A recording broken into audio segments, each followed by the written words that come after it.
નમસ્કાર. આત્મહત્યા એ વિકલ્પ નથી. અમિત ખૂટ માટે ભગવાનના ચરણોમાં મારી પ્રાર્થના છે. અમિત ખૂટ નિર્દોષ હતો કે દોષિત હતો એ તો ન્યાયતંત્ર નક્કી કરશે, પરંતુ એની ઉપર જે આરોપ લાગ્યા અને એના પછી એને આત્મહત્યા કરી લેવી પડી અને માધ્યમો દ્વારા જાણવા મળ્યું છે કે એમાં અનિરુદ્ધ અને એના દીકરાનો હાથ છે. તો હું તો તમને પહેલેથી જ કહેતી આવું છું કે જયરાજ હોય કે અનિરુદ્ધ હોય, એ એક સિક્કાની બે બાજુ છે. આજે એ બેયના ડખામાં મર્યું કોણ, અને ભૂતકાળમાં પણ તમે જોતા આવ્યા છો કે આ બેયના ડખામાં મરે છે કોણ.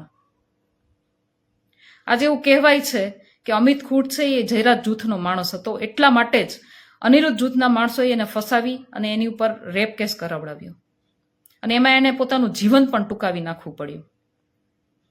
તો મારે ગોંડલના સામાન્ય નાગરિકોને એટલું જ કહેવાનું છે કે તમે જયરાજ હોય કે અનિરુદ્ધ હોય, એને વહાલા થવા જાઓ છો, એના ખોળે બેસવા જાઓ છો, તો તમારે વિચારવું જોઈએ કે આવા લોકોના રવાડે ચડવાથી આનું પરિણામ શું આવે.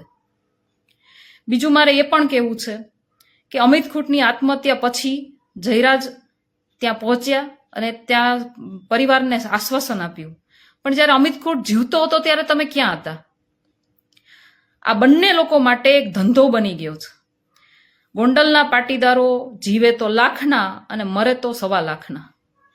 મને તો એ પણ ડર છે કે મૃતકનો ફોટો લઈ આ બંને પોતાનું રાજકારણ ન કરે તો સારું. અમિત ખૂટની ઉપર જે આરોપ લાગ્યા છે અને જે ઘટના બની છે પૂરેપૂરી, એ મેટરની અંદર ન્યાયતંત્ર અને પોલીસ તંત્ર કાર્યરત છે અને આ મેટર છે, આ બાબત છે, એ સબ જ્યુડિસ મેટર છે. એટલે આમાં ફરિયાદી અને આરોપી બંનેની ગોપનીયતા જાળવી રાખવી ખૂબ જ જરૂરી છે.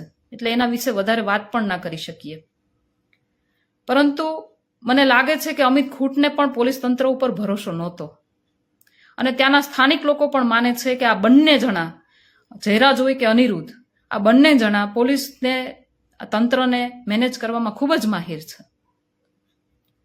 બીજું મારે એ કહેવું છે કે આ તપાસમાં જે કંઈ પણ સત્ય બહાર આવે અને જો કોઈની સાથે અન્યાય થાય તો તન મન ધનથી અમે લોકો સાથે જ છીએ. જય સરદાર, જય હિન્દ.